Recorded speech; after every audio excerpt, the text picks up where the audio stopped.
And we are back! Welcome back to Low Energy Videos. Krendar has deigned to join us. For now.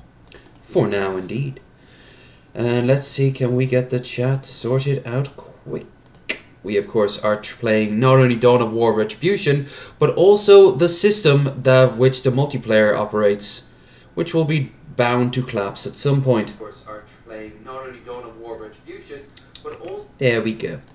Where with you, old talky man who's talky? At least I know I sound alright. Refresh, current. There we go. Okay, so we are back into it. Now, today we have decided this will be the last episode, as you can see by the finished, which I may end up regretting putting down there, but we will bulldoze our way through the, what did you say there, Krendar, last two missions? Yeah, so they're longer than average missions, but there are two of them. I think they're both on Cyrene. Okay, so let's get back into this. This is the Land Raider mission, if I remember right. Yeah, this one's the Land Raider mission, and then there's the final mission. Yeah, we'll let him talk no more. No more talk. Boop. So, yeah. Let's see if I get to go on the mission with you. Yay, I do. I get a loading screen. Great. Yeah, you're probably going to be seeing a lot of us. A lot of us. What I always liked about this is even though like every different faction gets some sort of gigantic vehicle or vehicle equivalent, they're all quite different. Like we get the Land Raider, the Imp Guard gets the Bane Blade, Chaos gets the Great Unclean One, and they all fight very differently. Yeah. It's especially the Great Unclean One. He's a melee unit as opposed to a ranged guy. It makes me. He's got some special abilities that are ranged. It makes me wonder what they could have done if they really sat down and fleshed this game out. But they were ready to wrap this series up at this point. So yeah, imagine look, the whole thing where we can spend requisition to bring in extra troops. Imagine if they let us call in Land Raiders with that on other missions. They would have had to build the missions around it. Ton. Yeah. It would be like 2,000 requisition or something. By the way, this is not the only... Are you there? There you go. Yeah. This is not the only Warhammer game I've played this week. If you are on my Discord, you'll see a link to something that Arch Warhammer played. It's a Dawn of War visual novel hentai. Oh dear. Yeah. Does it involve the Sisters of Battle or yes, or both? Yes, it involves. It's only a demo. You're an alkalite for the Inquisition, and your Inquisitor is a fucking perv who almost everyone is a woman and huge, well endowed. And there's only demo stuff. There's a good amount of all the things you want out of it. Like, for example, English, because the person is from Indonesia, so his English isn't 100%. Decent enough animation, and best of all, tongue-and-cheek references to the fact that this whole idea is stupid as shit, but people will still buy it, or play it at least, because I didn't pay a penny. It was a demo. It's alright. The animation style is actually really good, and there's a few animated scenes as well. So, yeah, I mean, don't get me wrong, I just can't take 40k seriously no matter how good looking the tits are. But, you know, could be someone's cup of tea. Sounds amusing. It is. So shall we grab the items at the bottom of the map, or are you saving that for last? I don't know what order you like to do this. Yeah, we'll go to the bottom of the map and then kind of sweep. So let's go. I like this one. I like this mission in particular because, like you said, it's pretty chunky as far as the missions in this game go. But it's also, as you can see, the enemy kind of react to you, which doesn't really happen much in this. They're all set. They're all like preset. Like they're already in this location. They never like create new troops to fight you. It's very rare. Yeah. The Eldar do that, but that's really about it. Maybe some other ones, but it's all scripted, and it just... Plus it's a bit of a power fantasy map. Yeah, I mean, the Land Raider, when it shows up, will kick ass. Yeah. Frag assault. Hell yeah. Are you in charge of the Lehman Russia? Am I? I don't know where the Lehman Russ is. Oh, there it is. I don't know. I haven't done anything though. So. Land Raider rather. Land Raider. My bad. Land Raider. Well, again, I haven't touched it either. No, it's you. Oh, but give it a second because what are you doing there, Tarkus? Get back! You can call down your artillery first, but then fucking leg it. Going up against a tank on your own. Alright.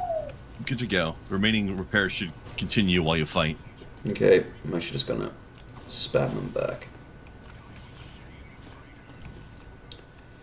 Wow, Tark really did pull a Cyrus on this one, didn't he? Yeah. And there he is. So, let's see. Oh, another thing about 40k, and again I noticed from Arch, who now is, by the way, just Arch. If you I noticed that actually. Yeah. I did that.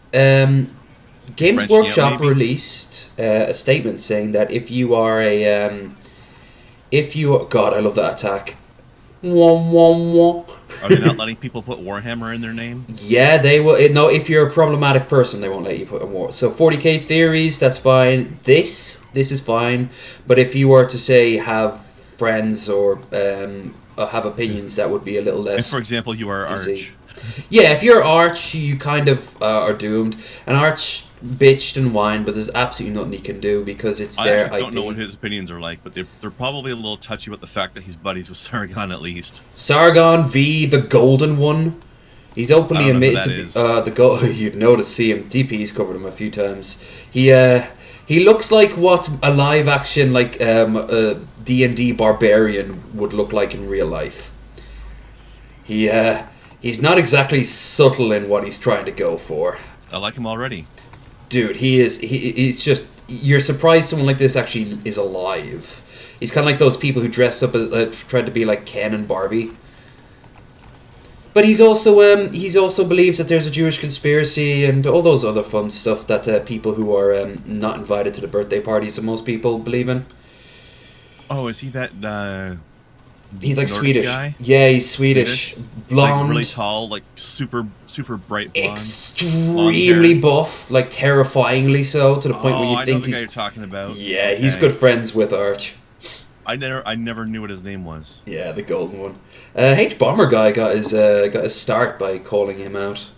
But yeah, he's like he's like Aryan or borderline Aryan, isn't he? If you're looking like that from his landscape, no, I mean, yeah, he's. I mean, not in the look. I mean in like blood. He's all about the chode.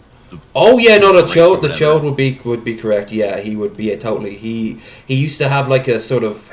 I think his stuff was originally all about health and fitness, like Western forms of like yoga and like body positivity and things like that. Like not body positivity, but like bulking up, like training shit. And he just started then occasionally dropping his political views in and, oof. But yeah, no, he's there. Of course, have you seen that a lot of the right wingers on YouTube are gone now? No, I haven't because I don't really follow them. The drama. I only notice them when I'm watching other people talk about them. Fair enough. That's a healthier attitude than I do, that's for sure. Although, I mean, yeah, I follow Sargon, but he's still on his way to the right. He's not fully there yet. Yeah, but meanwhile, people like Stefan Molyneux, he's gone. YouTube, I hate that guy. YouTube kicked him out. Atheism is unstoppable. He's gone. Don't like him either. They gave him no reason to. Which I'm totally. Although I will say that it's shit that they're being kicked off because nobody should be getting kicked off. No. Unless they're actually breaking laws. Yeah, and at that point you're like, oh, well, what laws or what and stuff like that. But I do agree that I don't support deplatforming, but I can't help but feel a little smug when a lot of these motherfuckers are getting kicked. But that's the problem. Next week it could be people I actually give a shit about. Yeah. And this week it happened to Blah, and I said nothing. Next week it happened to Ma, and that's what I knew. Yeah.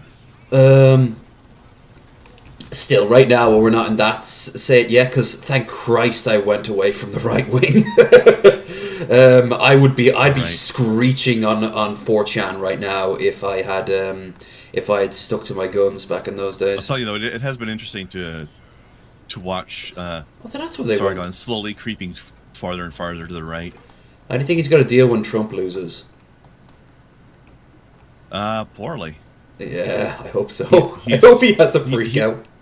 he needs to be weaned off that hairy orange teeth.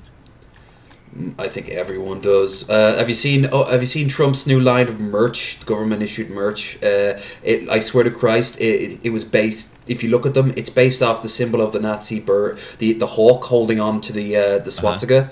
It's that, but they said it's the American, flag. And oh, you're Damn. not helping the argument that you're not a fascist there, Donald. I know, right? That's Wow. No, I haven't seen that. I'm curious to see it. But I mean, Sargon is amusing because he still seems pretty reasonable and laid back in most of his shit, but then he'll come out with weird, like one of his things that he does that I feel very uncomfortable about is he's got this weird obsession with family roles, Okay. So, like, and that daddy has to go to work, mommy has to look after the kids. yeah, like he said the other day, I forget how it came up, but he was talking the other day about the idea of, I think it was somebody wrote in and asked him a question on a stream or something Mm. about how would you feel if your wife opened up an OnlyFans account and was making money doing porn, right? Mm. And he went off on this thing about how it's a man's place to earn the money for the family, and if the wife was doing OnlyFans, then the husband's being cucked, and now he's got no role, no place in the family to provide. I have to ask, does Sargon use terms like degenerate? Yeah, for sure. Yeah. Sometimes not as hatefully as other people do, but he does use it. Although he usually giggles afterwards. Yeah, he Like he's not giggles trying to because take himself too he's seriously, but he still says it. yeah, but he's giggling the same way as a 14-year-old would be like say a naughty word in public for the first time. Right.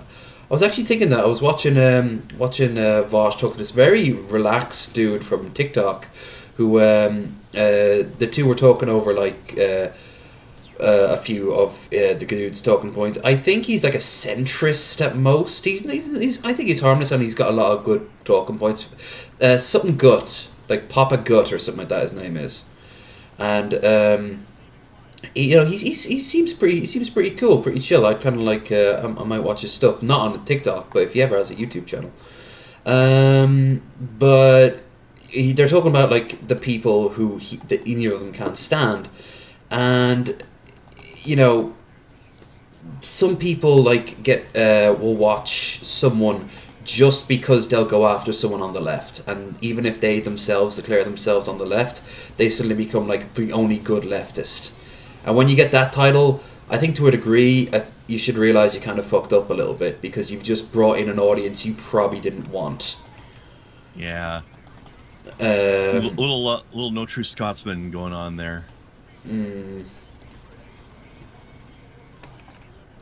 Well, what was the one that Paul was it the No True Scotsman or No True Welshman or something that Brett Scotsman. got wrong? Yeah, One of the many things Brett gets wrong. Keenisms. I was seriously considering buying that book and doing treadmill runs while reading off it. Nice. By the way, the rest of the upgrades are yours. Oh, cool. I've bought my 2 damage upgrades, and I don't need the health ones all that bad.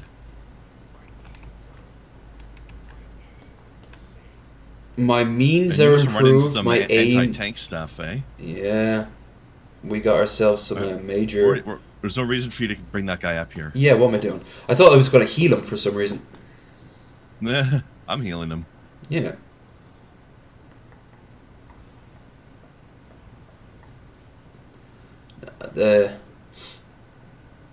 Oh, also, did you ever watch Philip DeFranco? Nope.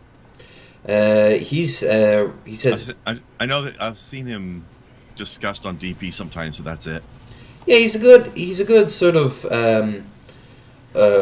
like news source that isn't Keemstar, because Keemstar will just dramatize the living shit out of it. Plus, he'll go into like actual like real world news, not just internet drama.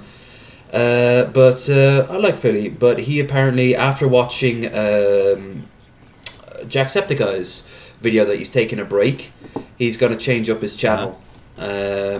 So I thought that was very interesting because he's going to go away for a bit, but he's going to come back. So I'm kind of curious to see what Philly's going to do with the channel once he comes back. And I think that's very cool because a lot of people who can get too deeply like wrapped up in this shit.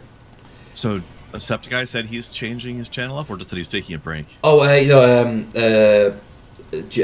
Jack is taking a break, but it inspired Philly to take a hiatus and change up his channel. It's funny in a way because I remember, like I used to be subscribed to Jack for, but like maybe a year or so ago, I ended up unsubscribing because 99% of the stuff he did was of just no interest to me anymore. Because like I was there for like the long form Let's Play, you know, like I want to watch him play through a game, right? Yeah. But then he ended up doing either games I didn't much have interest in, which is fine, or he started doing just like little one-off goofs of 50 different little stupid things I didn't care about. Which again, and you know, it's his choice, obviously. Yeah, but I mean, I was just like, I'm not interested in this. Yeah, so I mean, I don't blame you. Like, I've been unsubbing from a few people who, a few years ago, I might have liked their stuff, but I've either grown beyond it. Like, I got rid of a lot of the people from Hidden Boots. Now I think I'm only subscribed to 2. And it's not because I think their stuff is bad. I think their stuff is grand. It's just not what I'm into anymore. Yeah. I would still recommend. But then he started doing at least some again. Like, I watched... he's got enough points for an upgrade, by the way. Okay. Like, I ended up recently watching through Jacksepticeye's playthrough of Death Stranding, which was pretty fun. Oh, by the way, I want to use the orbital bombardment on this last place just to save some time. Sure. I mean, we're not using any of the other points, so we might as well. Then you might get enough points to use another one on the boss as well. Oh, they don't stack per mission, do they? Like, they don't build up overall... You know, like, it's mission by mission, but I mean, like, we get the points for kills. Yeah. So you've almost got enough points for 2 of them. After we kill these guys, we might have enough points to do it again. Is there a boss in this mission? I thought this was it. Once you blow up the last stronghold. Oh, no, there's a boss that's going to spawn in the middle of the map. Okay, well, I'm going to pull back now and just let the orbital strike do its work.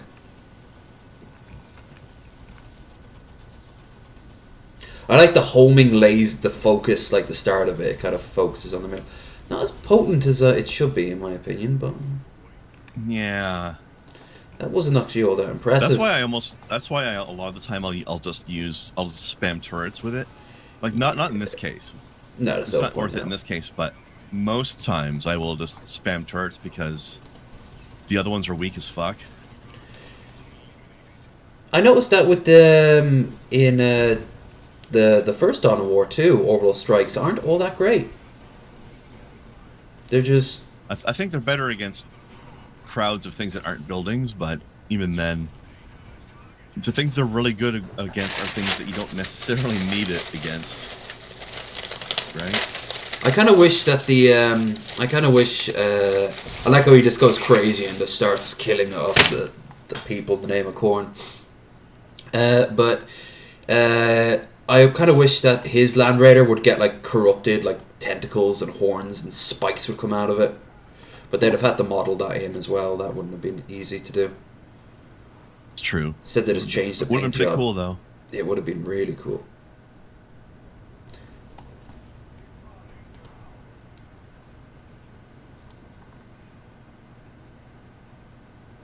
Oh, have you seen Fallout is getting a TV show from the makers of Westworld? Oh, I mean, if it's for the makers of Westworld, then it's got potential. That's what I was thinking, but a lot of people are like, "Oh, Westworld sucked." I thought that it had a lot of good things going for it. Not all, but it doesn't need to have all. So long as the it wasn't the I've never greatest show seen of all Westworld time. But... personally, but I've heard a lot of good things Wait, about it. oh well, yeah, that's it. No, it's a very, especially the early seasons, setting things Mostly up. just because I don't watch TV really. Yeah, I remember you saying that. Which But I don't it's blame you. There's it's on only my so list many of hours things in to the watch day. if I ever find myself in a position. It's a solid Holy shit. show. I think it That's takes a lot a of mans. long time to get around to doing what it's meant to be doing. But the people who, made Westworld, if they did that, that would be look at him, all the little balls. I don't think I've ever seen that. Was that a Tarkus the thing? Yeah, that was charged shot. I thought it would just build up for a mega shot, but instead, yeah, It's a no. lobby of like plasma grenades or something. Yeah, I approve. I also approve that he's got the Rosarium on at all times now as well. I like how I said lobby. Like I combined Lobbying and volley into one word. Yeah, yeah. I shall pray at the altar of battle. Yes, it's corn. It's where his altar is. Yeah. The altar is the battlefield. Ooh, they're actually good against orbital strike him too, or nah, it didn't. I mean, there's no reason not to. I hear all orbital strike his reinforcements. Yeah, that's a good idea because we don't want it too near the Land Raider and heal up our Land Raider like. I'm going to, but you ran into battle without me, so I was far away. Oh, never mind. It's over. I was a bit far off when you started the fight because we got flanked. By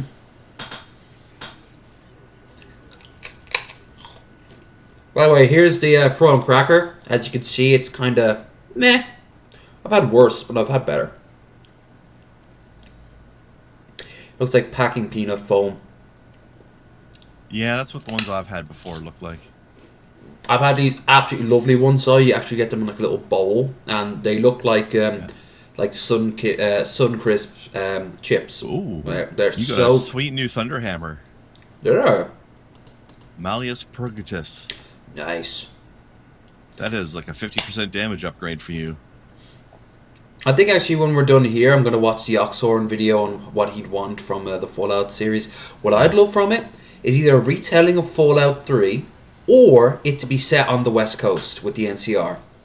Oh, that'd be interesting. Oh, but I like this thing on your hammer. The new hammer you got. Aura that deals fire damage to nearby chaos units. That's going to be great on the last mission. Oh, no. Probably that's why they Yeah. gave it to you. I don't know if they give that to you every time or not. Or if it's on a random table. Oh, this is yeah, it was branded a Chaos Renegade by Chapter Mariska. Believed it's Hammer Banished Plague Demon Ulkir. This is the weapon that you're meant to use in the second game. Well, here's the last mission. At least they make it very clear. By the way, have you heard Kyrus' speech now? At the very end. Oh yeah, it's been a long time though. 82, 85. Wait, hold on. Yep. But I have to say, like, I've been since the last time I played this game. No point to get rid of it. I've read a bunch more 40K novels. So, a lot more of the gear that gets found in this. I'm like catching more references, you know. Yeah, like Valhalla, or yeah, or like when I was playing the Imperial Guard campaign just recently, just on my own. I ended up finding Gregor Eisenhorn's power sword. Barbaristus. However it's pronounced. That's the one they're going to be making the TV show out of, isn't it? They're making Eisenhorn. Oh, that would be pretty cool. I think it's a good idea to start small because 40k is so massive; it would turn so many people off. You couldn't get invested in a random guardsman if he just gets his head blown off in a random. Besides, I like Eisenhorn as a character. He's fun, and he's got a good retinue of acolytes. You know. I'm Um, curious to see how they cast them and all that. I think they haven't. They've been talking about potentials. I don't know about outright like stated Hmm. this one, that one. Oh, and one thing that was interesting, I remember reading one of the books I read that was a collection of short stories, Mm. but some of them were really interesting. Like shit, I forget her exact name. Uh, I believe she was part of both Eisenhorn and also Is it because of Or, doesn't he? well, I mean, and a lot of his retinue gets passed on to Ravenor as That's well, right. right? Yeah. But I believe they both had I forget her name now. Is it the psyker who's The the oh yeah, null? Kai's or whatever her name is. The chick that's the telekinetic.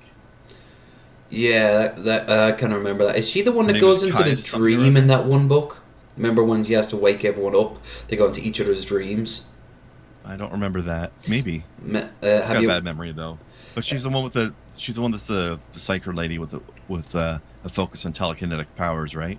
And her name is Kai. It's like KYS. Yeah, that sounds familiar. Is she the I one don't. who used the unword to escape the room? I thought Gregor did that. Now, one of the women did it, and I remember because her Oh, face was just completely fucked up afterwards. Like some of her teeth came loose, and she started bleeding because it was such a horrific thing for maybe. yeah.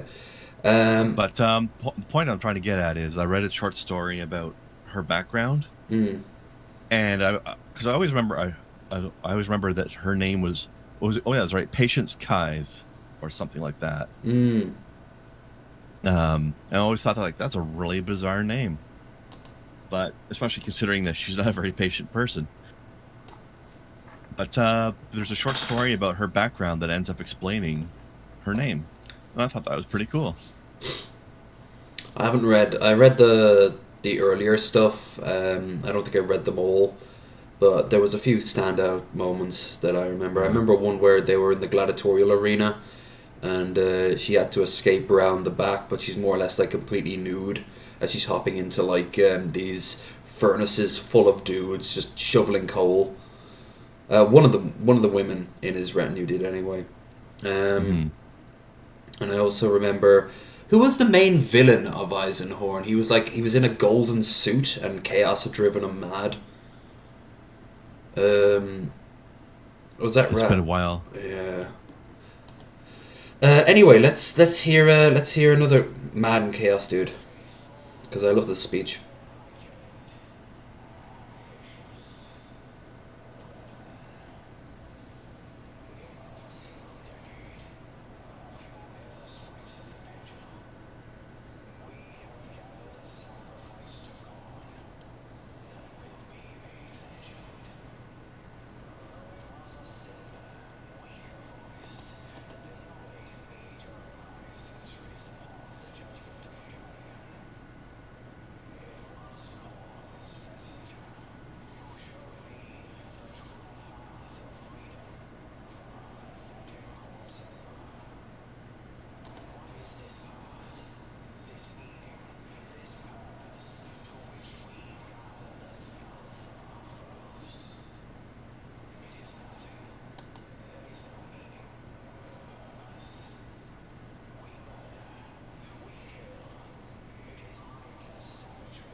Solid, very solid.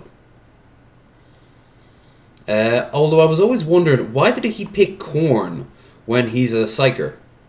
I know, right? You'd think Siench or maybe Nurgle.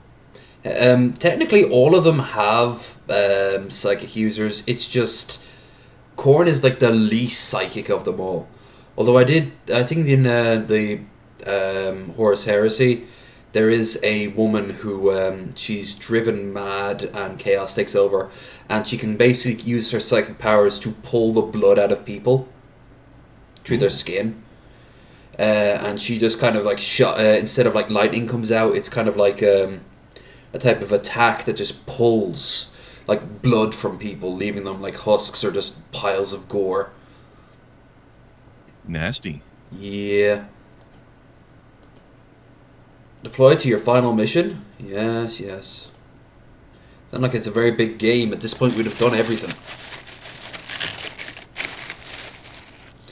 Deploy. Is it working on your end?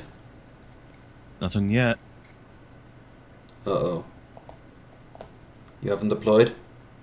Nope. Oh, no. Well, this is going to make this whole Gabriel Angelos thing kind of boring. The unskippable cutscene, you mean? Uh-huh. Yeah. Kairos looks like a sad cat. An angry cat in this one. Eh. I wanted tuna, but they gave me dry food. So that bizarre head crush he's got going on is ridiculously massive. Mm. Like, his head is 90% horns. Hot.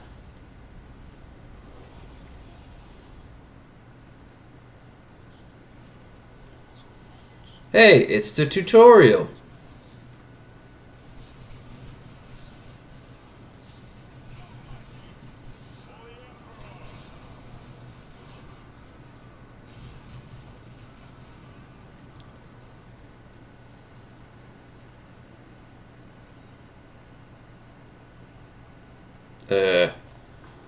Game just froze. Ridiculous. We can't even escape. We can't even leave this. We can't even finish this game up without without something bad happening. Close window. No. It had 2 chances to fuck up a mission start, and it took its chance. Did indeed. On the plus side, we're old hats to this now, so we just jump back in. True. Feel sorry for you if you ever want to play this again, multiplayer. This, perhaps not.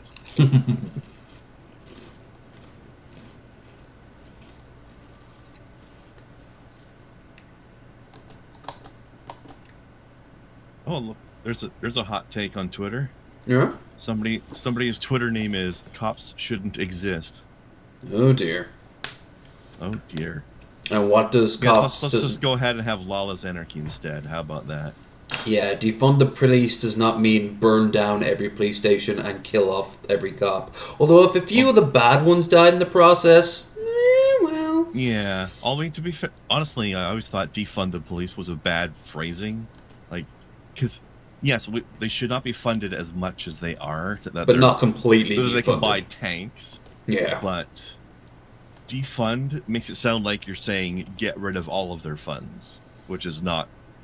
Well, some people do actually believe that. At some point, you just keep defunding them. But I'd like to see them defunded basically to the point where they are like in most of the countries in the world. They have special forces at the ready, like a SWAT team, for like hostage situations. But besides that, they just have their uniforms, their cars.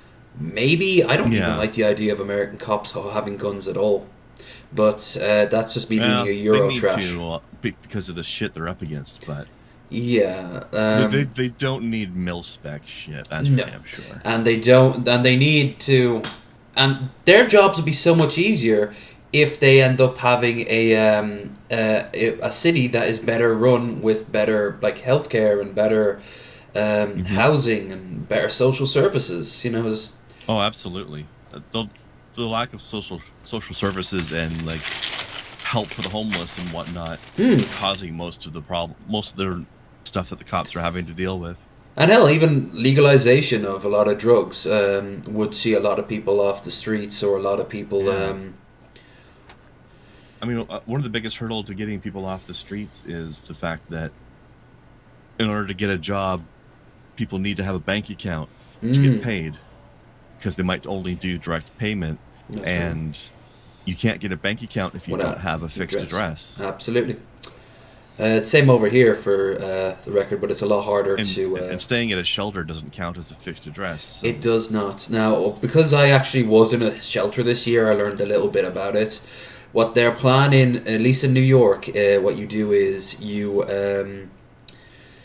end up having you go on a system, a scheme that will eventually net you an address somewhere, and from there you can work. But there's a downtime where you basically have to live as I wouldn't say as a prisoner inside the shelter, but as a active, like, you couldn't really have your own life. It would just be you leave the shelter, maybe you beg on the street if you think you can pull that off, but other than that, you have to come back there for food, showers. You constantly have to sign forms. I couldn't get more than 5 or 6 hours sleep without someone coming to check that I was still there. Now I know, because a lot of the people that they do get in there would be junkies, or would be like they're mentally unstable or whatever.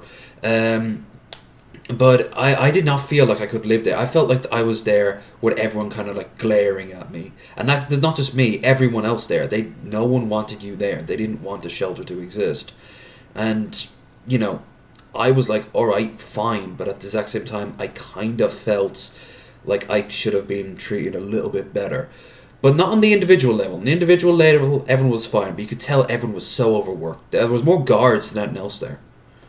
Police everywhere, all not having a single shit given. It felt like being in prison. It really did.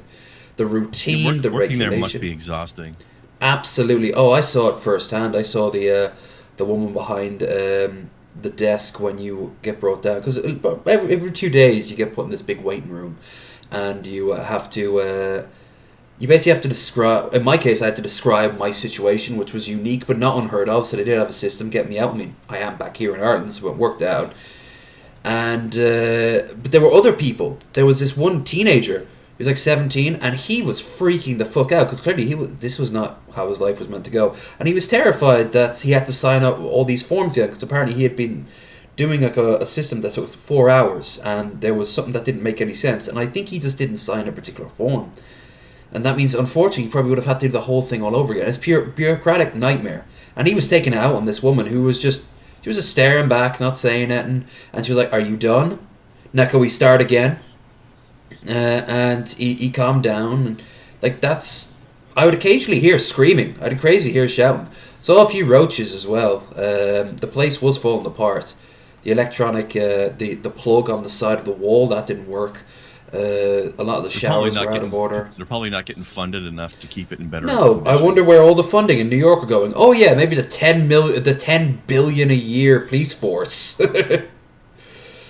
Let's take away their tank money and give it to the shelters. They've already done that. They took $1 billion away from it, and next year they might take away another, depending on how that. There's another $1 billion left to take away. There's 10 billion. 10 billion in New York per year.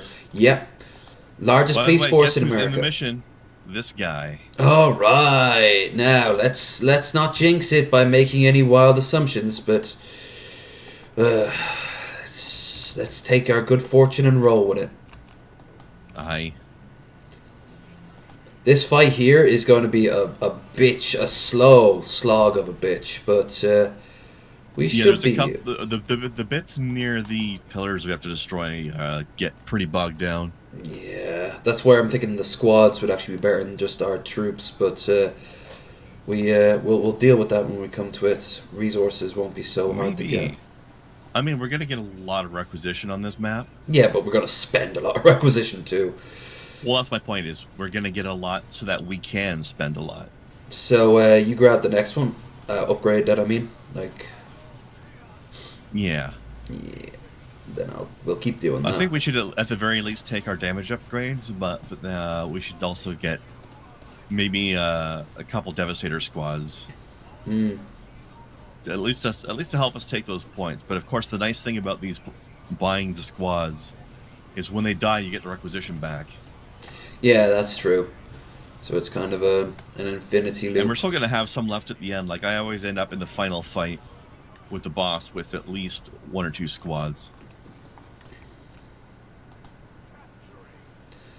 So, I think the squads we have for the actual boss fight are going to need to be. Actually, I don't know if he counts as a vehicle or not, but something that does heavy damage anyway. I'm thinking Terminators. Maybe like some laser cannon guys or vehicles or something. Did we upgrade our Devastators for? Devastators do have laser cannon capability. Oh, good. Thank you for giving me a new melta that I can't equip. Yeah. I appreciate that. Well, they were doing that in Dawn of War, the base game as well. So yeah, it's just random drop chance. Yeah, it's not. Which yeah, I think when we can afford another, we're coming up to one of those bottlenecks, so maybe we should get a Devastator squad. Okay. Although maybe we should leave them with heavy bolter. I think it's mostly infantry up there. Yeah, but you know, 1 or 2 dreadnoughts. Yeah, I was thinking the dreadnoughts or the bloodthirsters for that matter. They count as vehicles. Yeah. Not bloodthirsters. Bloodletters. Bloodletters. Yeah, that's the one. Now watch this bad boy. Pachoo, pachoo, pachoo, pachoo. I like the sound effects. I thought it was actually the game for a minute there. I could also go twonk, twonk. Uh-oh. And down. And up.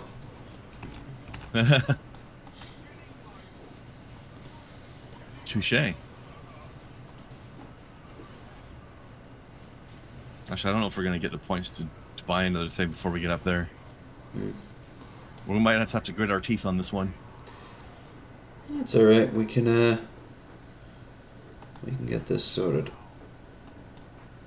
Once we get up there, I'll toss a turret in. Oh, and I've forgotten to summon Thule. Don't forget, folks, if you're... Whoa, hold on. Cutscene. Of course, the second I'm talking to the audience. Yeah. Literal second. Bah! Yeah. That guy can really chew up the scenery when he talks, can't he? He has, he keeps food stuck in his cheeks for the winter, just like our friend, the noble hamster. Oh, I had a teacher in grade school that was, I swear, was a human chipmunk. Actually, she wasn't one of my teachers, but she was a teacher at the school I went to.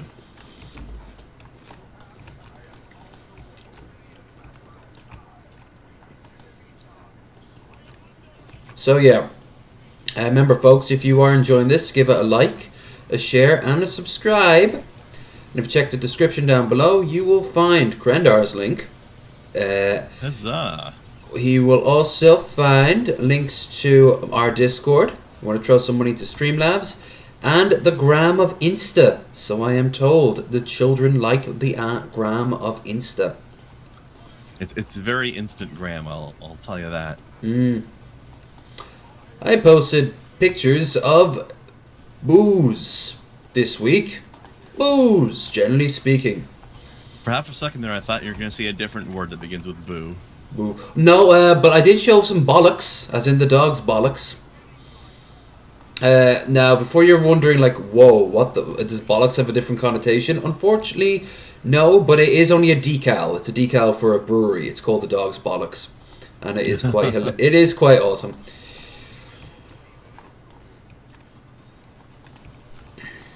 Well, I have to say, despite our trepidations, this section actually went quite well.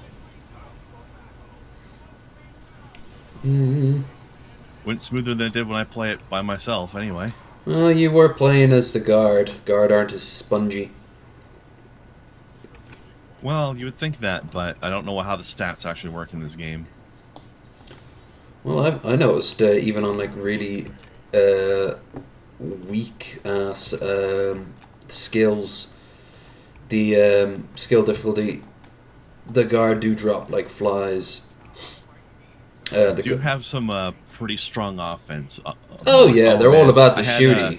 but you get I up had close and Sergeant you're Merrick fucked. walking around with a beefy autocannon. Nice. Love the sound of And your I had autocannon. triple meltas on the Lord Commander. You best Plus an Oberyn. level yourself up. Kyrus, why did you tell me that? Because now I know what to target. It's like, why do the Bond villains need to tell their plan? I know, right?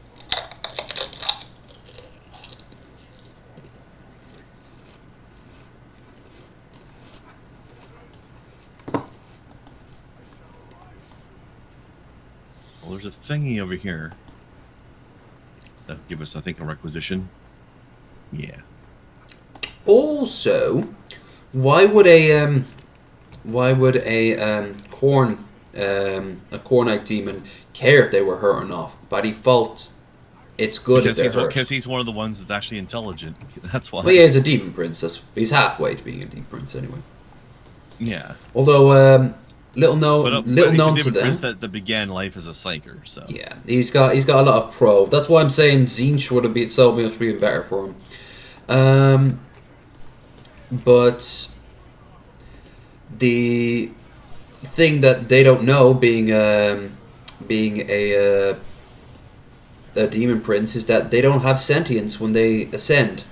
They're given it as a mockery by the god, and they don't understand it, although it's occasionally whispered to them, and they just dismiss it, but then the doubt is always there, and that doubt pleases the god. Even Korn, he acts like that sometimes.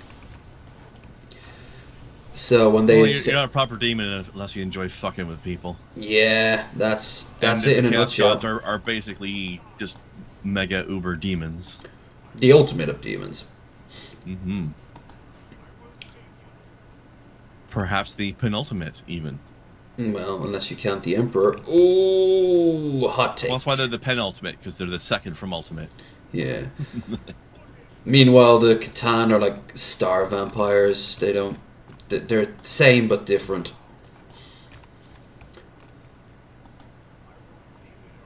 Look at all those skulls. All those wet, squishy skulls. Boop. You can make a whole throne out of that. Ooh, smash. Oh, you got one of those things. What was that? It seems that What's the name of that weapon that he's got with the slow-moving ball? Plasma. That's the plasma cannon? Yeah. I remember having one of those once that would, in Dawn of War 2, that would send out, like, pulses as it went. Yeah, this is that. That's, I don't know what attack that does, but I've made him do it on this one. I'll try it next time around we get a fight. Okay. It was super effective. Doo-doo. A wild Kyrus appears. Mm-hmm. Gabriel deploys Cyrus. He hurts himself in the confusion. He hurts himself. Yeah. Nice. But I remember once I got that thing, I had it for the rest of the campaign because it was just so beefy. I like how this guy's grand plan is to make him, as soon as he ascends, he makes himself completely immobilized. Yeah, I think the idea is that like the bottom half of him is still forming, but I think that's just another word for cheap game mechanics. Oh, absolutely. It's like, oh, I chose the lava pool that was too small, and now I've grown too big for it, and I'm stuck. He's just in a glorified hot tub. Yeah. Yeah. Okay, so at least he hasn't tried turning it into a time machine. God, holy shit! We have 4,000 requisition. How the hell did that happen? Magic. I think blowing up the. I don't remember ever getting that much. I think blowing up his tower gives you that money. I don't remember ever getting that much. Well, I'm not going to look a gift horse in the mouth. I took my two things. You might as well wrap yourself up. I've taken my 4 things. Oh.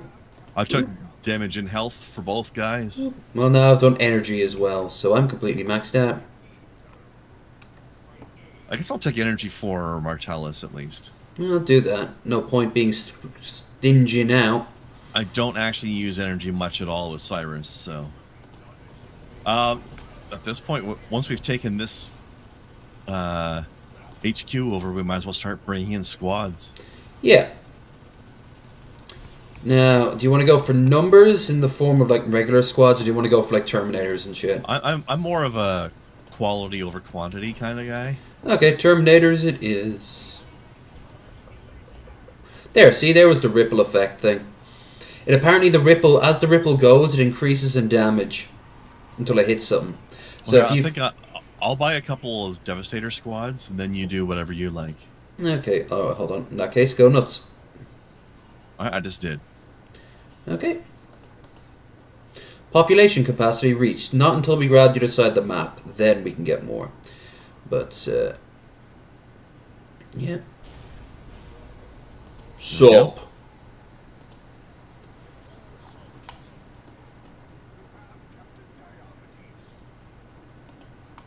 And I went with Devastators just so we could have a couple extra las cannons going on. That's cool by me. Let's go to Land Raider, but we have to wait for that. I like how we're sticking to our themes of I'm range damage, your tanky hardiness. Yeah. I recently rewatched the Overly Sarcastic Productions Trope Talk on the 5-man band, and I realized that it doesn't always apply, but more often than not I end up being something...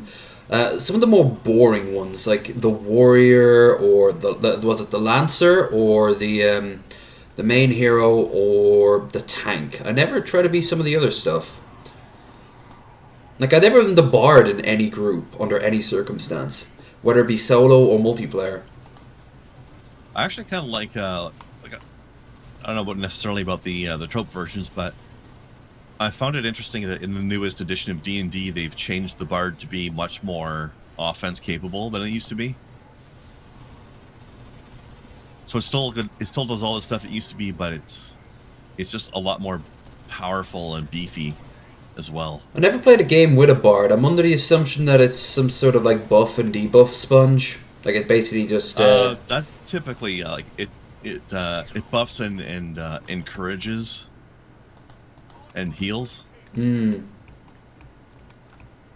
But in recent editions of D&D, it can also hand out more damage as well. That's cool. Actually, it reminds me of I don't know if you've ever heard of this thing they have in D&D called the Tarrasque. Kind of sounds familiar. Maybe Jordan. So it's this gigantic monster that is practically impossible to kill. It's like it's got the strongest stats of anything you've ever heard of. Plus, the only way you can kill it is by reducing it to 0 hit points and then using a wish spell, which is like basically a genie wish to make it stay dead.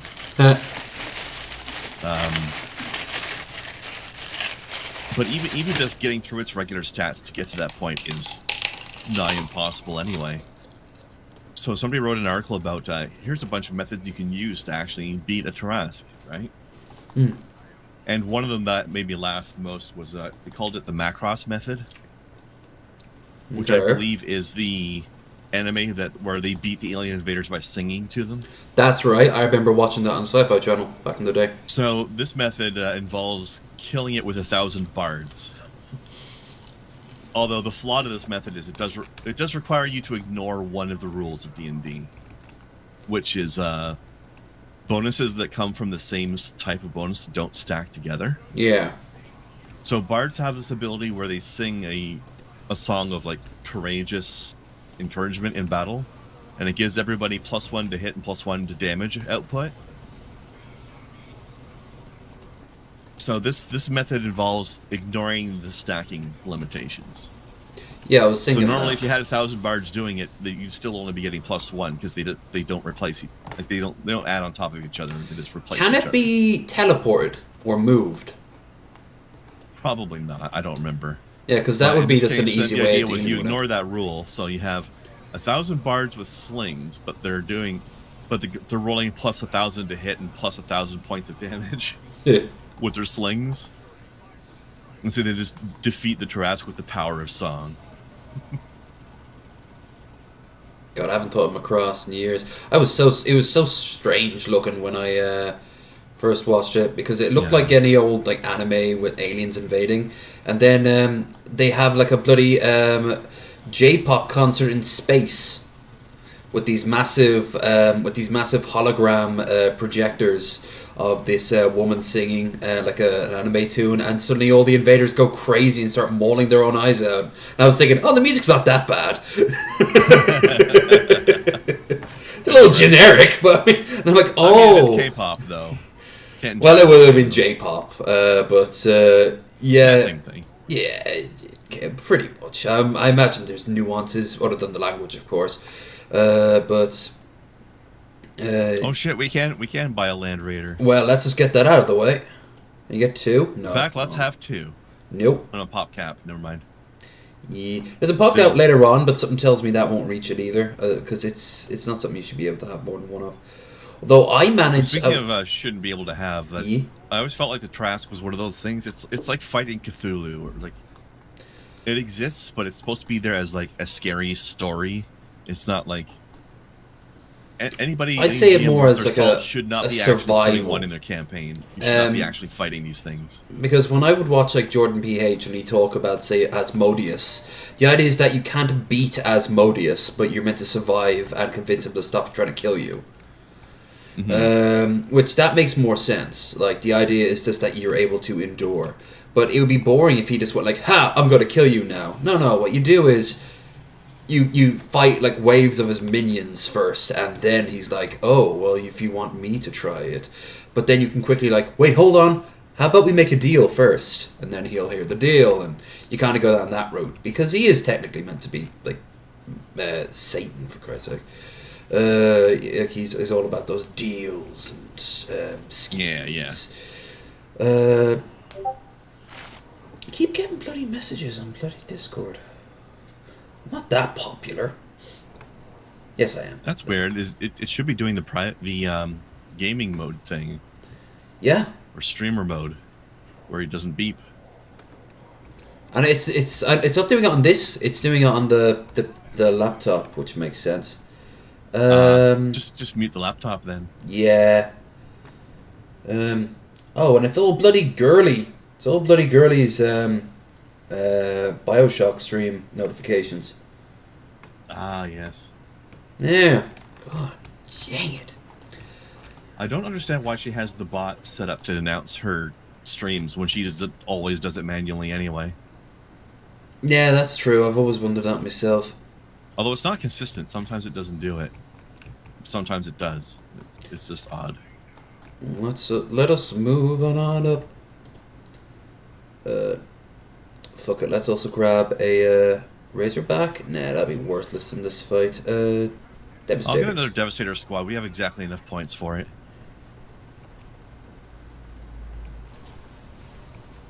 Okay.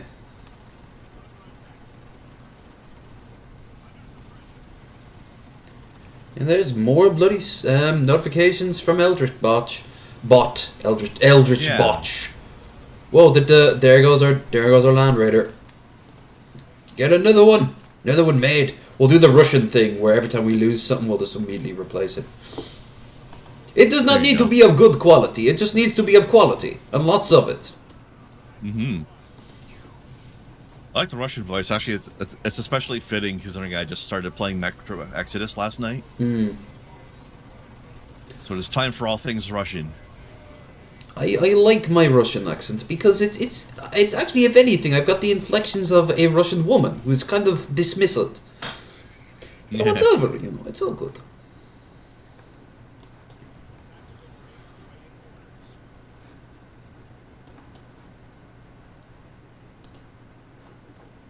Okay, let us move on and blow up shit.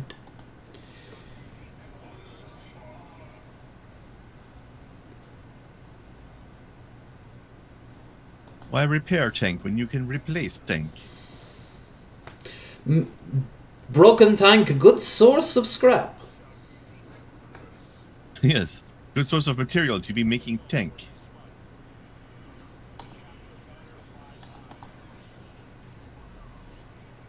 Speaking of which, the Land Raider is very confused right now. I noticed.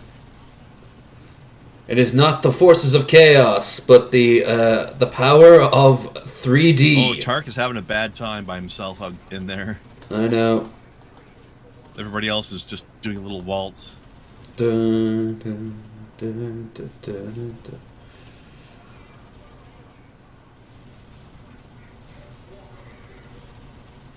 But hey, that's what the Rosarius is for, isn't it? Yeah. In it. In it, indeed. In it, Gov. Okay, the gov is insulting. Scale it back, like D accent about 20% or so. And artillery for you and me, hooray! Talking about mate, eh? In it, Gov. Smackety smack smack, whack whack. Oh, beautiful, stunning, majestic. All those boomy booms. As fuck. This tank makes the loudest boom.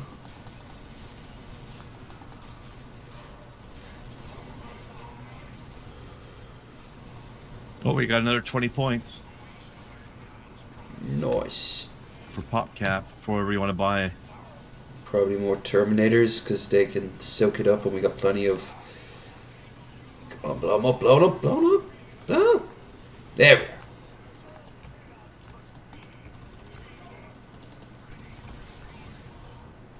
Okay, well, Tarky, what are you doing all the way back there? Up you get, Tarky, up you get.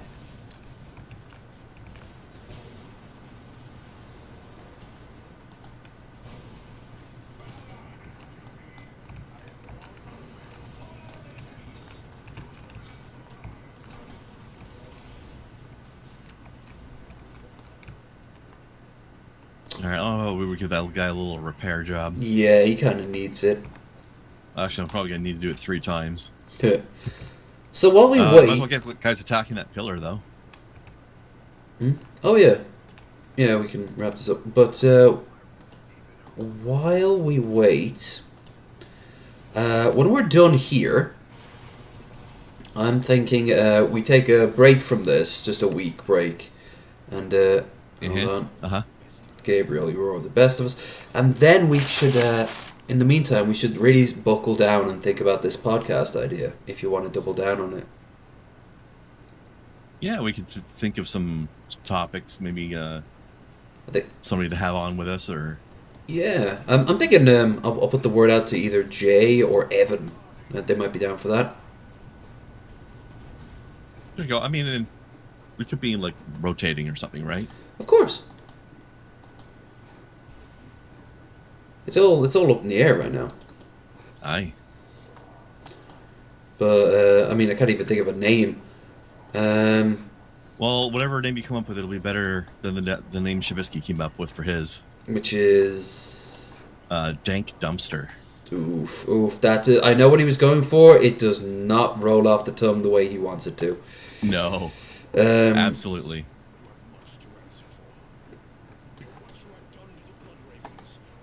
Alright, well, we can get for 20 points. Predator?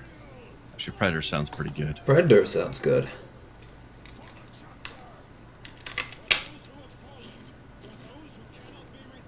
That's Avitus, by the way.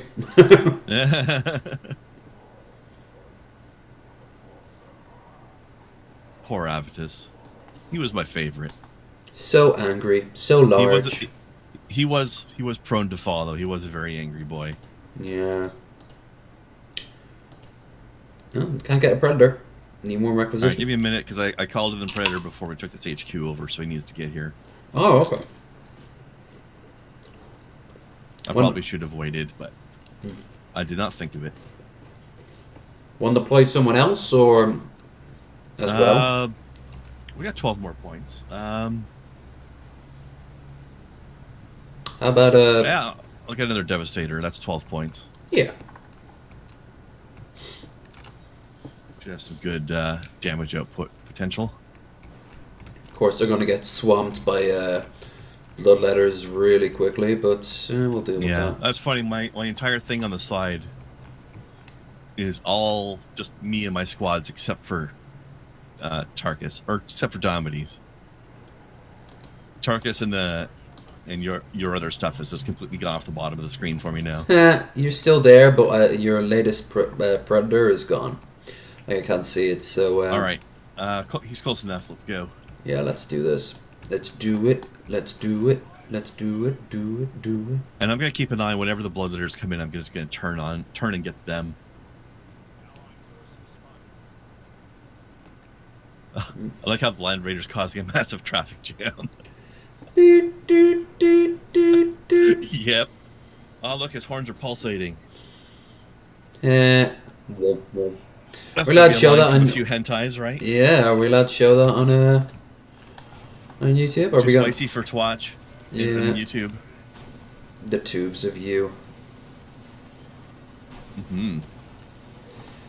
Yeah, I'll be glad to finally finish this because I've been having fun with you, but I've been doing good in getting rid of the going through the games as of late. So now I've got I've got more free time up to mess about. Mess about, eh? Yeah. Okay, tower time. He likes his towers. He does. It's almost like some sort of phallic symbol. You think he works for Ubisoft? Yeah. No, we're not climbing it. And half of them aren't locked behind paywalls.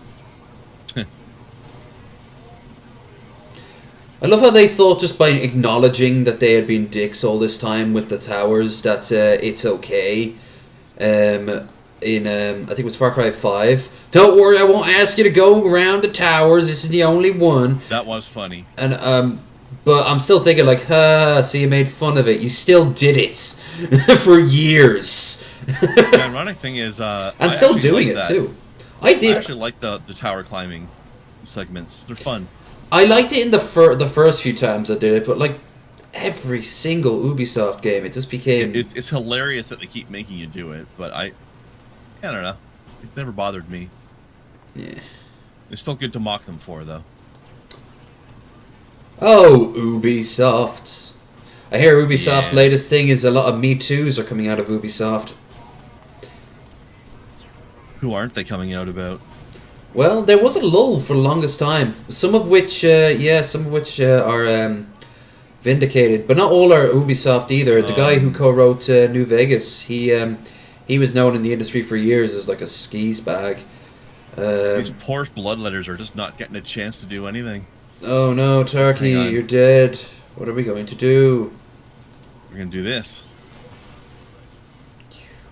That's what. Hooray!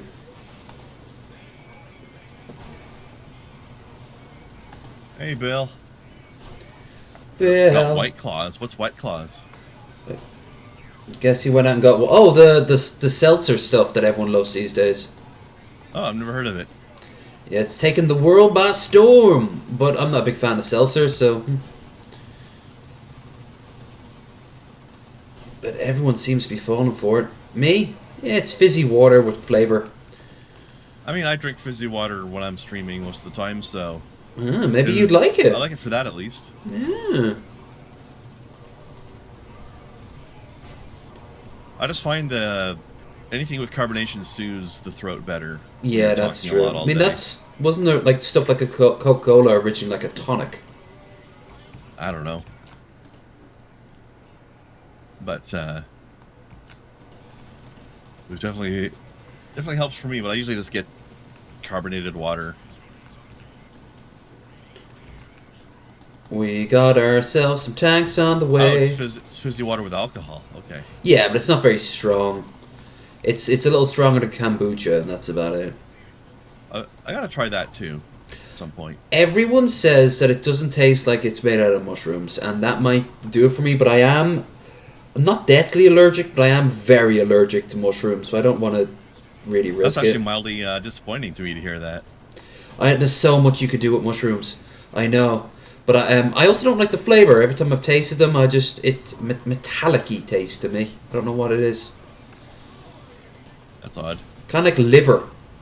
Which I know liver and mushrooms, that can be a decent meal, but... Never been a fan. My dad used to love that. He used to love rabbit as well.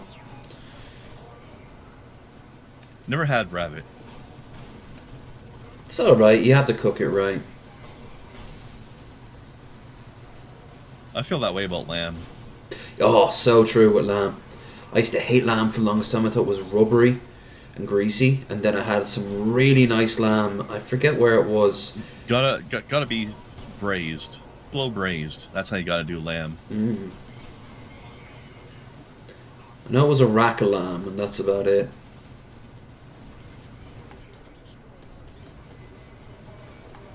Okay, we're almost there. Almost there. There we go. And we fucked him up. It looks like he just passed out. Aw, Tyke, he's so tired. He's all tuckered out. Let's pull back because I think the artillery strike is in game and we'll... Because this point doesn't make much of a difference. No. I'm actually going to add mine as well. There we are. I clicked mine slightly before the game told me to, so that mine might not have counted. Ah, exterminatus right in the head. Yeah. Welcome to the physical world, bitch. Enjoy the laws of thermodynamics.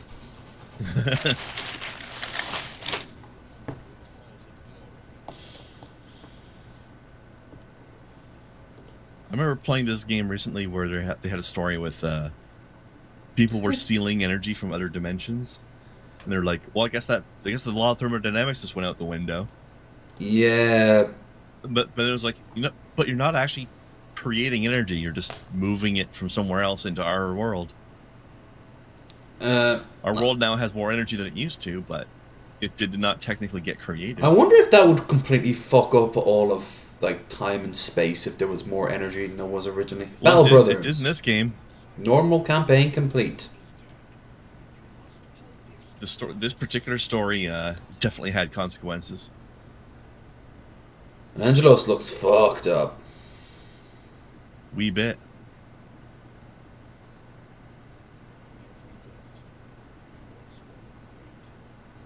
Make the Blood Ravens great again. Mm-hmm. And all those names. Let's see. Martellus. Huh. No, Martius. Okay. Yeah, I noticed there was no Avitus in there. Well, he would have been stricken from the chapter. He wouldn't be brought up. Sadly. Yeah. That's why Tarkus only refers to him as a fallen brother. I'll shed a tear for my best boy. Ooh, look at Robo Gabriel. You could have at least washed his face, though. He's all dirty. Huzzah! Now what? Well, we've got this 13 Black Crusade. Stay all dirty. He works for a living. Yeah, it's true. I'd have calluses on my fingers if I had any fingers left. Yep. I have artificial calluses installed on my augmetics. Man, I have 4 meat mounds in my life. I just want to try a meat mountain. Denali style? I have no idea what that is. Same.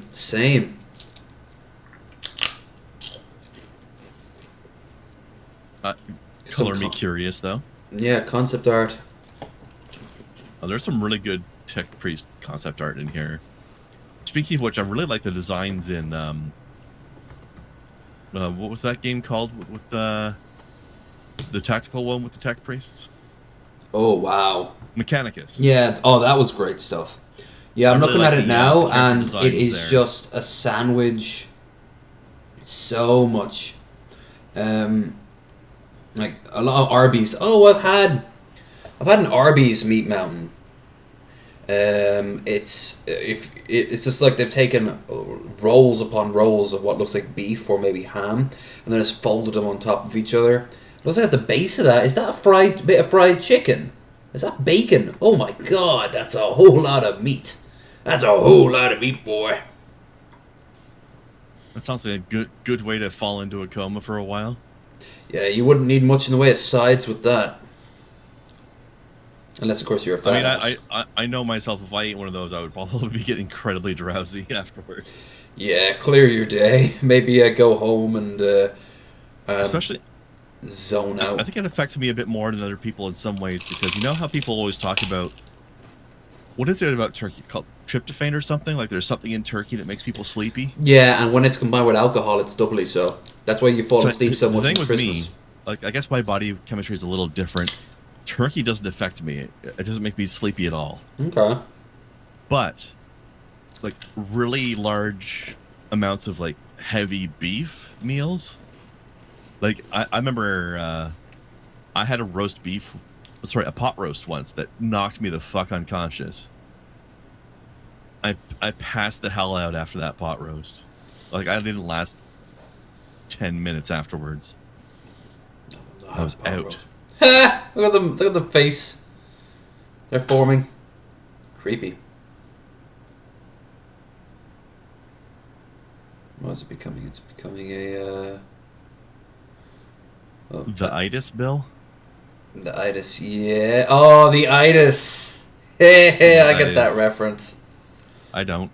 That's from, if I'm right, that is from Boondocks. The Boondocks. When you have food that's just so heavy and so good, you just kind of pass out. Mm-hmm. I call that a beef coma.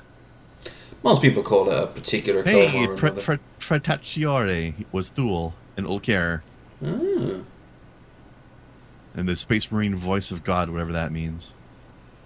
Oh, that would be like the voice, the over like, objective secure. The narrator, I guess? Yeah. Oh, yeah. That good old Freddy, he's in a lot of games as well.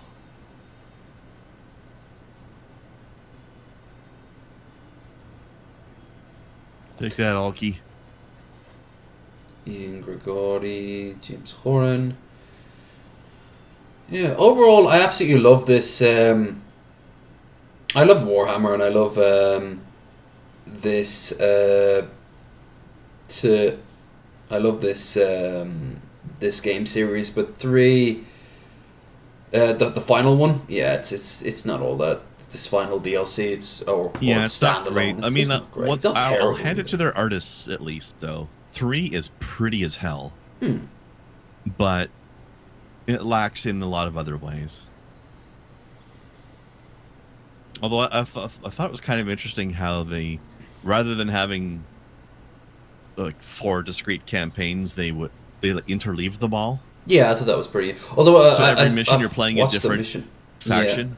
Yeah. I like that, but I did not like how.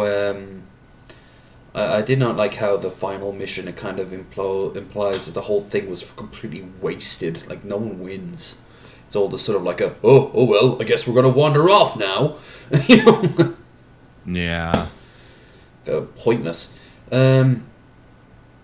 Although I imagine with the whole universe being ripped apart and the return of Girlyman, that a lot of the stuff around about this time does seem a little bit pointless. I mean, that's kind of a commentary on 40k in general. Everything feels a little futile. Yeah, absolutely. Like, it's the more you think about it, the more it's the grimness thing. Yeah, the idea is that nothing really matters. It's probably why 40k never really appeals to the bulk of people. It's just you can't cling. There's no Jon Snow in 40k. Like, there's no Daenerys in 40k. There's no Harry Potter in 40k. There's no... It's just, there's characters. There's some really cool characters, but they're just tiny little cogs in a much wider thing. Even the Emperor is less of a character and more of an overshadowing thing, even when there are stories about him. Yeah, pretty much. It's just... I suppose the Primarchs come close, but, you know, considering how we already know what's going to happen to a lot of them... Mostly. Although I'm curious if they ever explain how Girlyman came back. Yeah, and why it took him 10,000 years to do so. Enid brought him. Enid brought him back. What? Well, I can spoil it. Well, I didn't hear what you said. Okay, so do you want me to spoil it or not? I mean, what was the word you said? You said an id? Yeah, Enid. Okay. Yeah, The tell me what an id is. Okay, so she's the avatar of the god, the new or the returned Eldar goddess of death, Okay. and she's basically a demigod. She has the power to strip life from anything or bring it back, and she realizes she has to work with humanity. So she goes and finds Macragge and brings Reboot back. He's very confused. This isn't the atheist utopia he was hoping for. That's for sure. Is this you cut out? This isn't the what? Atheist utopia that he was hoping for.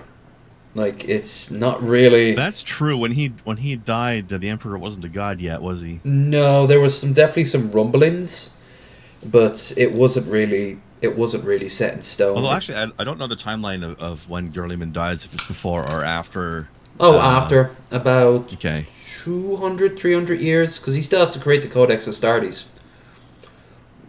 Because after the Siege of Terra, there's a whole massive cleanup campaign that goes on for about 1,000 years. I think he was already working on that during the heresy, though, wasn't he? He was pondering some of it, but he couldn't put it into service other than for the Ultramarines. So afterwards, some just laughed it off. Others were like, maybe a little bit of this, a little bit of that. He doesn't really. But once he comes back, he realizes that, oh shit, you took it way too literally. You know, it's like someone coming back who wrote the Bible and was like, no. Yeah. Although, actually, I also wonder what they're going to do with, I remember there's quite a lot going on with Vulcan. I wonder. Oh, he has a long what the deal is with history. that. He's actually the last one to go. I won't tell you what, but he's got a lot of storylines still left to do. And yeah, Bill, there's definitely magic in the Warhammer 40k universe. It's not Quite a called lot of magic, but yeah, it's magic. Well, some of it is. What chaos does is referred to as sorcery. That's true. It's all coming from the same source, kind of like fantasy. You've got the winds of magic. There's psychers and there's sorcerers, and really the only difference between them is sorcerers basically make deals with demons for their power, and with psychers it comes from within. Yeah, they tap into the raw channels of the warp without actually accessing it. But sorcerers are still psychers as well. They're just enhancing it with. And the term psyker can be really, stuff. really open to interpretation. Like a lot of the Sisters of Battle saints that appear, they're more or less psychers. They were just very inactive psychers that happened to fulfill a series of check marks that would eventually turn them into living saints. Yeah. I mean, any kind of supernatural powers is a psyker, with the exception of the Catan, who are the exact opposite. Their power comes from... they're gods, though, right? Yeah, they're gods, but then you've got like the powers that they wove into the Necrons themselves. They are they're far more tangible. They tap into whatever energy they feed off from living creatures, or when they're desperate, from stars. So their powers don't come from the warp; it comes from the opposite of the warp, which is nothing. So I'm guessing they're kind of the ultimate nihilistic force. Like if they had their way, they would just eat until they died.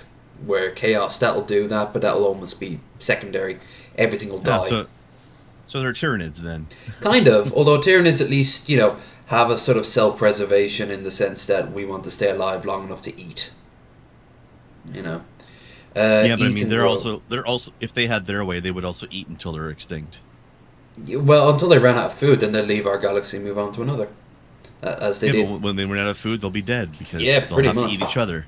I'm actually wondering, they still haven't really talked about it. I've heard some theories that they're not extraterrestrial. They were made by the old ones to fight the Necrons, and they're put into a storage outside of the galaxy. But I also like the idea of them just showing up with no explanation, eating everything, and then leaving. Why? Just because. Just because. They're a force of nature that way, yeah. Yeah, exactly. Not everything needs to be explained, even in the 40k universe. But it seems ever since the Horus Heresy stories have started, everything does need to be explained, and that's. I mean, I like most things to be explained, but you can have the occasional mystery, like. I'll tell you an example. I don't know if they ever explained. What are the immortal guys called? The Perpetuals or something? They haven't explained them yet.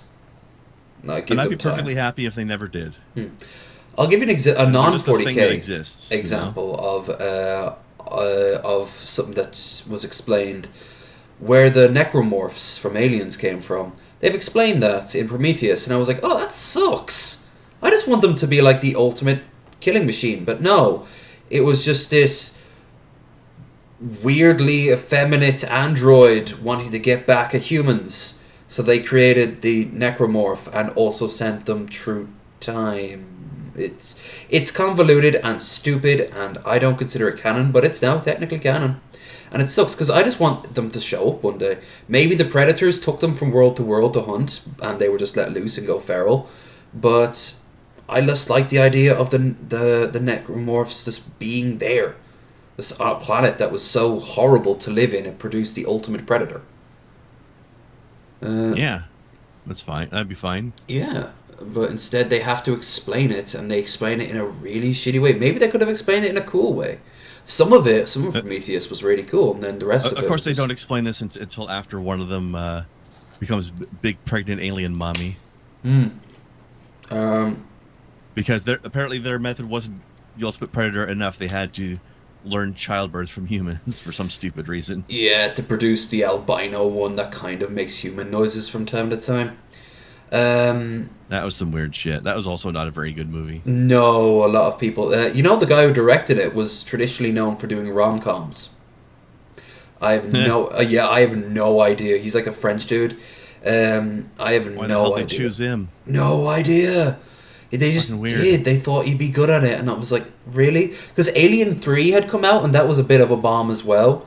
And that's a shame too, because if you've looked at the history of Alien 3, some of the original script concepts were brilliant. The planet was going to be made out of wood, and it was going to be like a bunch of Amish Luddites that kind of went out into space to get away from technology. And it would have been so surreal. But they also... That would have been interesting to see. Although, yeah, so we had a prison planet. One thing that they did in that movie that I thought was interesting was how they brought Ripley back by cloning her, but because her DNA got so mixed up with alien DNA, she was like a hybrid now. Yeah, she kind of like skulked around. She had slightly acidy blood. I thought that was a neat idea. That was well thought out. Yeah, although originally she didn't want to come back at all. She thought her story was finished, which, yeah, it was. It was. They could have maybe brought her back as one of the weird mutants in the chamber. Kill me! Like the giant That would have been blob. cool. That would have been... And all of them have her face. Imagine that. Like every one of them would have had her face, but they'd have all been... Like, yeah. That could have been her cameo. And all you had to do was just get the prosthetics to do that. That was some fucking nightmare fuel when they found that shit. That's some 40k stuff right there. Yeah, I would have liked that. That would have been pretty cool. But yeah, I kind of like the I like the Alien. I absolutely adore the first Aliens, and then Aliens. That was okay as an action film. A lot of people get angry at it because it went away from real horror, and I'm like, that's all right. You can have an action film. It's fine because it's a good action film. Then 3 came out, and it was a train wreck of too many chefs in the kitchen. 4 came out. It had no idea what it was doing. And then we started getting those Alien versus Predator shit. Ugh. Yeah, they weren't great. But they were also technically canon as well. And, as it even turns out, the Blade Runner universe is technically tied in now with the Alien universe. Which, how did that get decided? Like, what came out that said that? The replicants are actually precursors to the androids, you see. The synthetics. According to who, though? The writers, apparently, with the blessings of both companies, so... Like, is this just something they said on Twitter once, or... Hold on, let me... Yeah, right, because we finished a lot quicker than... we finished a lot quicker, so let's bring up Blade Runner 20 Alien Connection. Blade Runner and Alien franchise confirmed connections. Familiar characters from the series will take place. Alright, here, let's look a little. I'm not a big fan of IGN. Do you want me to link the screens? Yeah, sure, why not? Okay. Well, speaking of some of the more subtle connections, I like what they did with when it came out that Saints Row and Red Faction were the same universe. Yeah, with Altair, the Altair in this. Yeah, Altor. Altor, that's right. Because Altor was in Saints Row 2. That's right. It was a big dome, wasn't it? It was like a big. What do you call those bloody things? The stadium. No, it was more of a big tower. Well, I remember the first one. I think it was. I don't think it was in the first one. I don't remember it. All right. Here we go. With the release of Blade Runner 2049, fans finally got a chance to return to Distance World and introduce the original film. As it happens, though, Blade Runner 2049 could be constructed as not quite the first time Ridley Scott has revised the Blade Runner universe, but Blade Runner films are in a sense part of a larger shared universe, including... Oh yeah, because Ridley Scott did both. Predator and Alien. Mm-hmm. We don't expect to see Harrison Ford and Sigourney Weaver joining forces to battle xenomorphs anytime soon, but it is fascinating to see how Blade Runner and its sequel intertwine with films like Prometheus and Alien Covenant. Taken a whole, these movies form one large meditation, nature of humanity, and what truly separates the creator from the creation. Check out the breakdown of Blade Runner. Okay, let's have a look. It remains to be seen what future, at least Blade Runner... What is there? Where's the... Alright, 13 images. Okay, let's have a look at the images. Alright, I knew this one. That's from the original, the Weyland-Yutani Easter egg. Was put in the original one there. What, Weyland-Yutani shows up in Blade Runner? The first one, yeah, it appears as a building in the skyline, their headquarters. Oh, well, that proves the canon right there then. Yeah. Let's see, any more... These are the stills from the films. Maybe these shots? No. This is just from Prometheus. Oh shit, this whole text on the side. Alright, my bad. Okay, so Weyland-Yutani, Building Better Worlds. Most obvious connection between the two franchises are involved existing life androids and giant monolithic corporation, Tyrell, Blade Runner, and Weyland-Yutani and Aliens. This is where the two stories begin to intertwine. First directed tangible connection between Blade Runner and Alien came with the release of Alien's 20th Anniversary Edition. One of the bonus features of this include a biography of Tom Skerritt's character, Dallas, which reveals he worked for Tyrell before signing on to Weyland-Yutani. Okay. These are tangible, but they're not exactly like shoved in your face that these are the same. Yeah, I like it when they keep it subtle.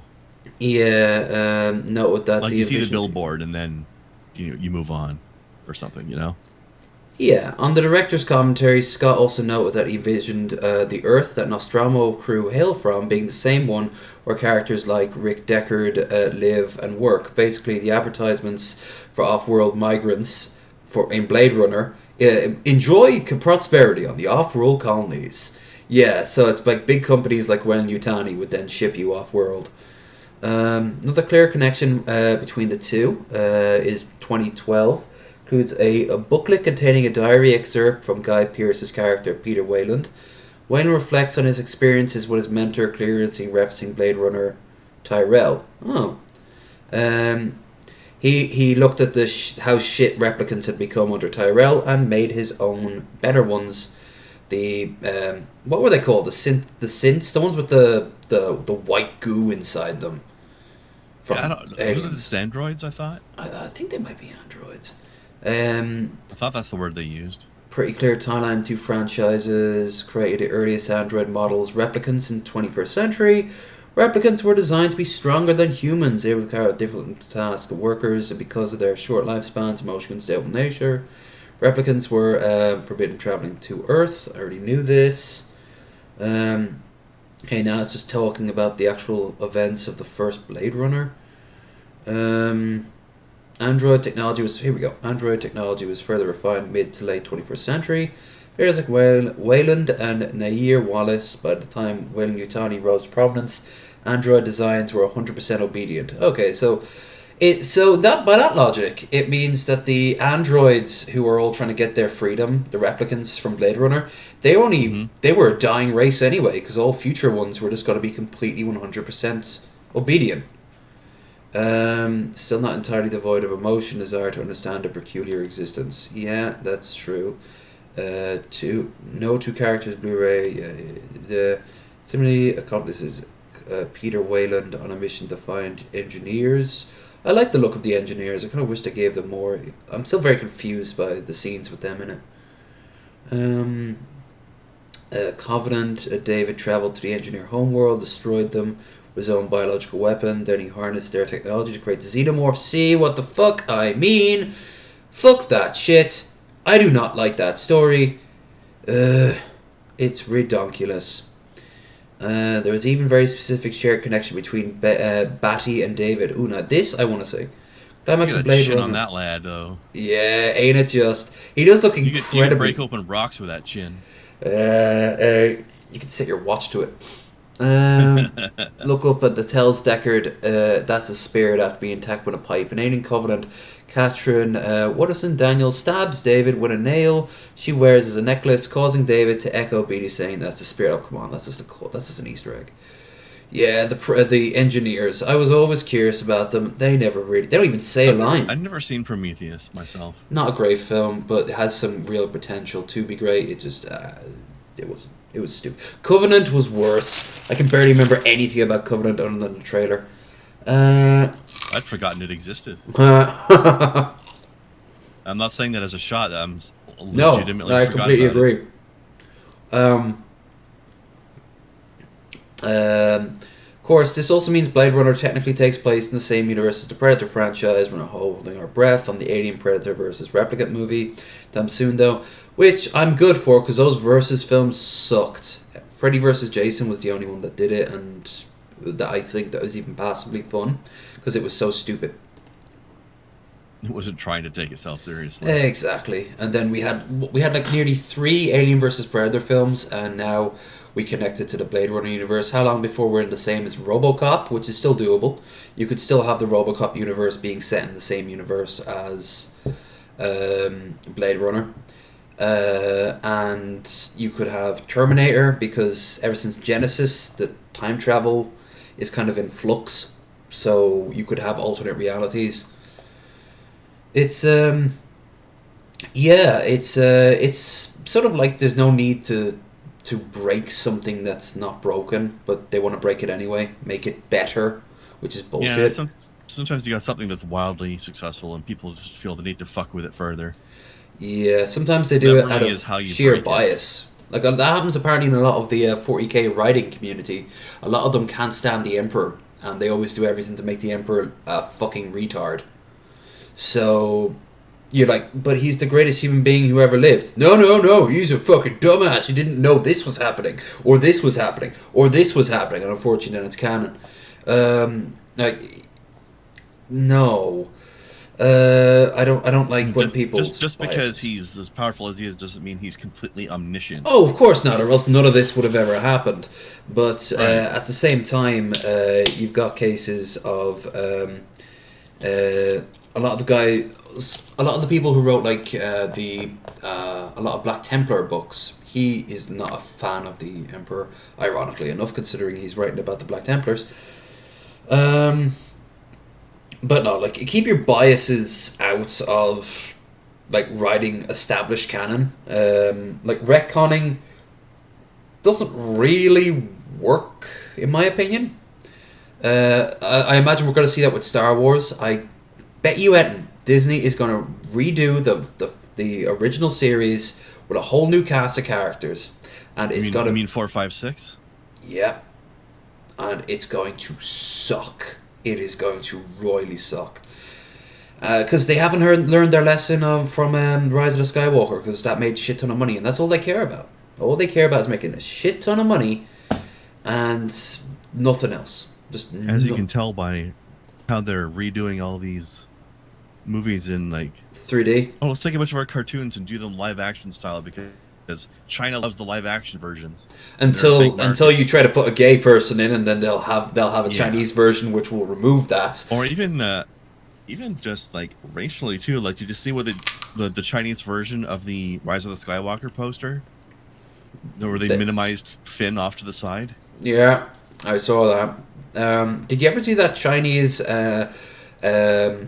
advertisement for like detergent? And No. it's because fuck it, we'll watch this and then we'll call the stream up. It's just insane. I want to show it to people. YouTube Chinese laundry detergent ad. That's how you spell laundry. Chinese laundry ad. Landry. Here we go. Outrage over racist. Yeah, I heard it. I did hear about this. Yeah, it's. Can you imagine being that actor and doing this? A lot of them. The weirdest thing is, the Chinese won't see this as racist. They'll just say we have a different outlook on race. What the fuck do you think that means? That's racist. You know, like that's racist. That's racist in the literal sense, and a lot of other things online that are racist. Here, let's see.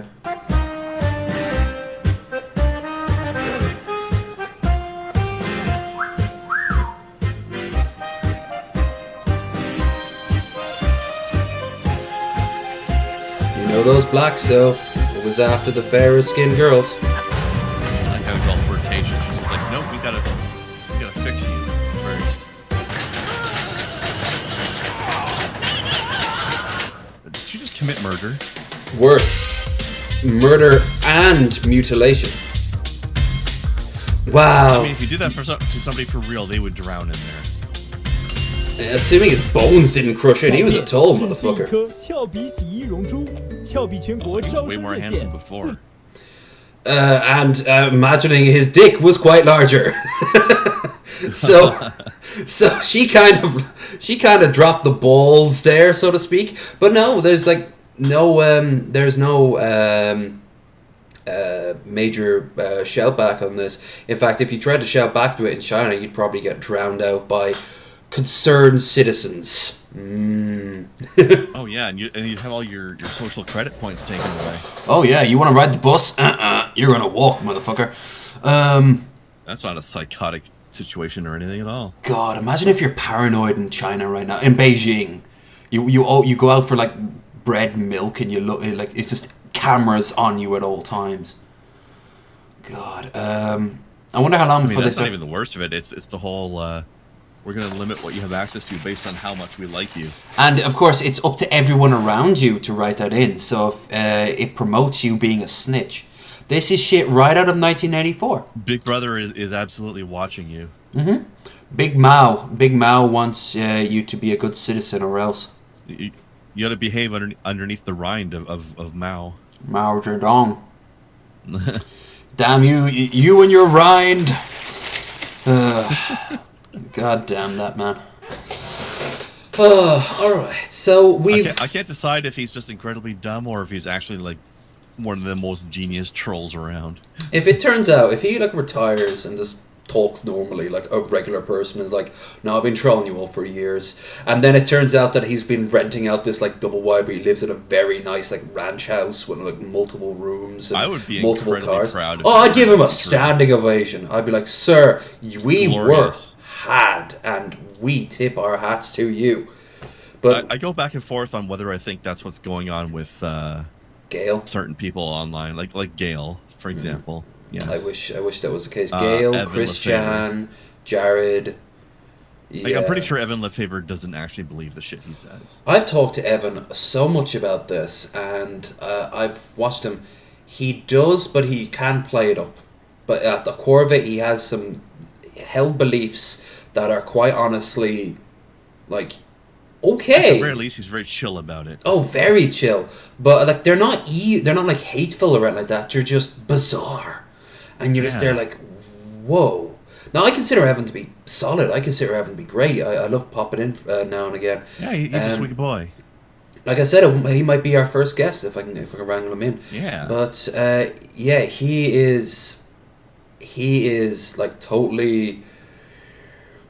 He has his views, and he has a very big backstory. If he sat down and wrote a book on the history of like Evanism, it would just descend into random gibberish after like halfway. It would be like structured at first, and it'd just be one long paragraph. Then it'd just be like, True, but you know what? I have to say, out of all the nutcase religions that people have made up for themselves, if his actually came to be true at some Evanism point, would be amazing. I'd be behind it. He's like, all of his weird beliefs are actually very positive things. All of them are positive. Even like the people who were out to get you, the way like the reptilians and things like that. He doesn't actually. He just thinks they're misguided, and he can bring them back to the just course wants as the well. best for everybody. Really. Yeah, he does, and I don't. That's why I love the dude. He's fantastic. I don't pretend to grasp it. Now I understand him a lot more than I do Good Time Johnny. Good Time Johnny. He's the sweetest of all the DP sweet boys. Yeah, yeah, I'd say so. He's definitely not alone up there, but yeah, he's definitely the sweetest. He's the king sweet boy though. Yeah, he's definitely a. I suppose that would make Manny the queen. Good old Manny. Still pops into the chat now and again. Alright, so I think we've been dragging this on enough. It has been great playing with you here. We can spend next week doing whatever. And then we'll have like 2 weeks to ponder about this shit. So we should come up with something. True. At least at the very least a name. It's true. Yeah, and we can still do some gaming stuff here and there as well. Oh, absolutely. If you got no other... Hopefully we can find something that's a little more... stable. Netcode stable, yeah. Well, when you're done, do you have all your games installed on Steam? Well, not all installed, but... would they appear up in your library if I were to scan through them? I think you can see the library. It doesn't. Okay. It doesn't tell you what's installed or not. Well, we should peruse each other's library, and if anything jumps out for A or B, we can make that happen. Well, you might want to leave yourself some time for that, because over the years I've amassed a wee bit too many games. But, well, I've got a library. It's not the biggest, but it is mine. So I imagine the same for you. Although a lot of them will be strategy, but there might be a few ones that jump out. I also don't forget I've got an Epic, which is a lot smaller, and I've got a GOG as well. So if any of them jump out. And then there's always Minecraft. No, there's never Minecraft. Minecraft. Everyone will just demand. Now there's a great way of me getting views if I were to just get some fucking Minecraft going. Which I will eventually get. People will get pissy if we do something that's not Minecraft. So. Oh yeah, once I'm doing Minecraft, I'm locked into Minecraft. I'll never. That's like if I did Fortnite. Like I still get people occasionally asking me to play Fortnite. I'm like, no. Oh, I had the funniest set of circumstances around that happening once. I don't know if this is a coincidence, but I think it's hilarious to think that it wasn't. There was at one point somebody popped into my chat while I was streaming something, asked me if I played Fortnite, and I said, hell no, I don't play Fortnite. And he says, why not? And I say, because I only play games that are good. And he like left in a tantrum, but then 5 seconds later I got a message of somebody else started following my channel. So I'd like to think that this guy was sitting there lurking, and then it's like, as soon as I badmouthed Fortnite, this guy was like, this guy's okay, I'm gonna follow him, I like him for hating on Fortnite. Yeah, the timing was just so perfect. Anyway, yeah, so do you want to shill anything before we go? If anyone would like to stop by twitch.tv/Krendar's Adventures in about 5 hours and 15 minutes, I will be playing some Metro Exodus tonight. Come and hang out. And in an hour and 45 minutes, I'll be hanging out with American Nightmare on the Internet Friends podcast. Might try to swing by for that one. And Should be interesting. I haven't seen them before, so I'm not sure what I'm getting myself into precisely. you should do a crash course while you've still got some time left. Just watch one of their random videos Yeah. and get a vague idea. And speaking of which, on the 15th of the month, so 12 days from now, I will be hanging out with Hannibal and Monty Ooh, about on the shit show. time. About time. I'll try to Yeah. swing by for that one too. I was joking with American Nightmare about the fact that Hannibal and Monty invited me to their show first, but scheduling took so long that even though American Nightmare invited me on second, he's actually getting me to appear first. You are a hot button topic right now. I'm very happy for you. Apparently, at least a little bit. Yeah, well, you keep milking that shit, and you'll be able to unlock many doors. Yeah. And Speaking of which, I need to lock down what day I'm showing up on DP this month. oh yeah, shit, yeah, you got to work that out as well. Which I keep forgetting you're a hundred dono, so Yeah. you get. I mean, while these stimulus checks are going around, I can afford it, so why not? mm, Um, me but less so. I was looking at the calendar, and they have a couple of guests on this month that I'm not familiar with, so I'm trying to sort out. I was asking Ben, you know, if he could tell me who these guys are and what they're about, see if I want to show up with them or not. Hmm. All right. Well, that's a busy for you. As for me, I know on Wednesday I made a lot of bold predictions, but I can't really predict anything right now except for the following. I will stream probably tomorrow. Don't know when I'm going to be getting on the treadmill. And last but not least, from this week onwards, you will see me a lot more streaming. So it'll be kind of. I might even push for a whole.